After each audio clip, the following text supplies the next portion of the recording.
We want to take you to Lansing, Michigan, where Governor Gretchen Whitmer will address the plot to kidnap her. Earlier, 6 people were arrested by the FBI, who they say were planning a violent overthrow of the government and wanted to put the governor on trial for treason. Let's listen in.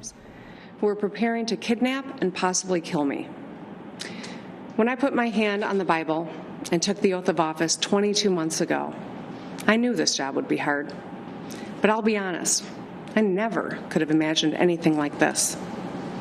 I want to start by saying thank you to our law enforcement. Thank you to the fearless FBI agents. And thank you to the brave Michigan State Police troopers who participated in this operation, acting under the leadership of Colonel Joe Gasper. I also want to thank Attorney General Nessel and the U.S. Attorneys Burge and Schneider and their teams for pursuing criminal charges that hopefully will lead to convictions, bringing these sick and depraved men to justice. As a mom with 2 teenage daughters and 3 stepsons, my husband and I are eternally grateful to everyone who put themselves in harm's way to keep our family safe. 2020 has been a hard year for all of us. Hard for our doctors and nurses and truck drivers, grocery store workers. It's been hard for the teachers and students and parents. Hard for those who have had to stay isolated to stay safe. And it's not over yet. But here's what I know. We're Michiganders.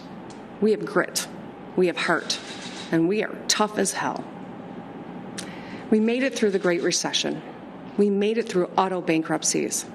We made it through floods and polar vortexes. But none of us has faced a challenge like COVID-19, not in our lifetimes. I've said it many times, we are not one another's enemy. This virus is our enemy, and this enemy is relentless. It doesn't care if you're a Republican or a Democrat, young or old, rich or poor. It doesn't care if we're tired of it. It threatens us all, our lives, our families, our jobs, our businesses, our economy. It preys on our elderly and medically vulnerable residents. And it has exposed deep inequities in our society. This should be a moment for national unity, where we all pull together as Americans to meet this challenge head on with the same might and muscle that put a man on the moon. Seeing the humanity in one another and doing our part to help our country get through this. Instead, our head of state has spent the past 7 months denying science, ignoring his own health experts, stoking distrust, fomenting anger, and giving comfort to those who spread fear and hatred and division.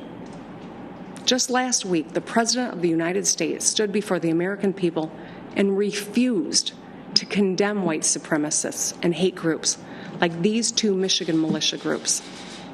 Stand back and stand by, he told them. Stand back and stand by.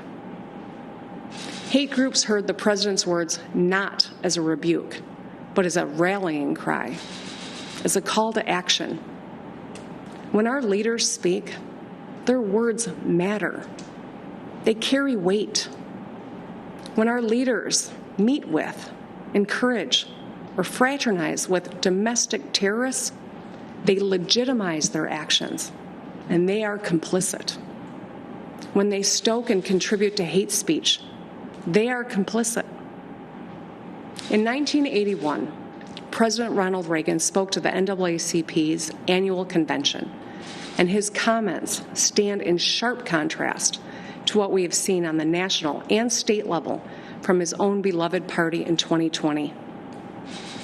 He said, "A few isolated groups in the backwater of American life still hold perverted notions of what America is all about. Recently, in some places in the nation, there's been a disturbing recurrence of bigotry and violence." Then Reagan sent a direct message to those who still adhere to senseless racism and religious prejudice. "You are the ones who are out of step with our society," he said. "You are the ones who willfully violate the meaning of the dream that is America. And this country because of what it stands for will not stand for your conduct. So let me say this loud and clear. Hatred, bigotry, and violence have no place in the great state of Michigan. If you break the law or conspire to commit heinous acts of violence against anyone, we will find you, we will hold you accountable, and we will bring you to justice. For the past 7 months, I've made tough choices to keep our state safe. These have been gut-wrenching decisions no governor has ever had to make. And I get it. Life has been hard for us all. When I get out of bed every morning, I think about the high school seniors, like my daughter, who missed graduation ceremonies, or those Michiganders who've missed weddings and funerals.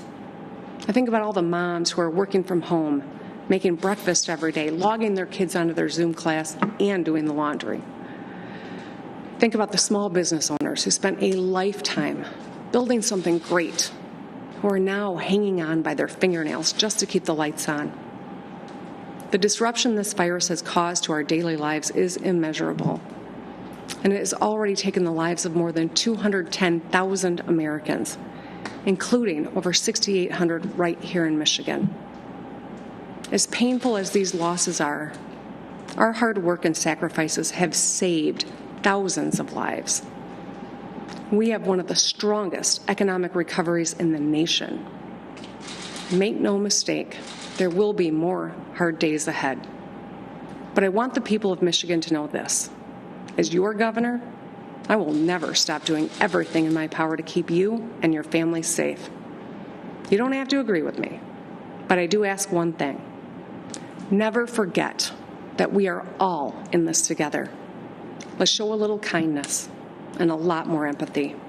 Let's give one another a little grace, and let's take care of each other. Wear your mask, stay 6 feet apart, wash your hands frequently, and look out for your neighbors. We are Michiganders. I know we can get through this. We will get through this. So let's get through it together. Thank you.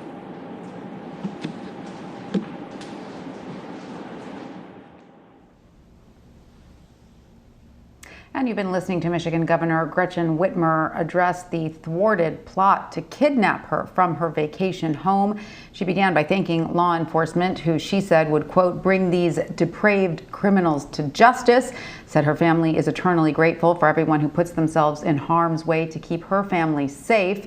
She went on to acknowledge how difficult life has been during the pandemic and to criticize President Trump not just for his handling of the pandemic, for also stoking fear and division and refusing to condemn right-wing militia groups like the ones allegedly behind this thwarted plot.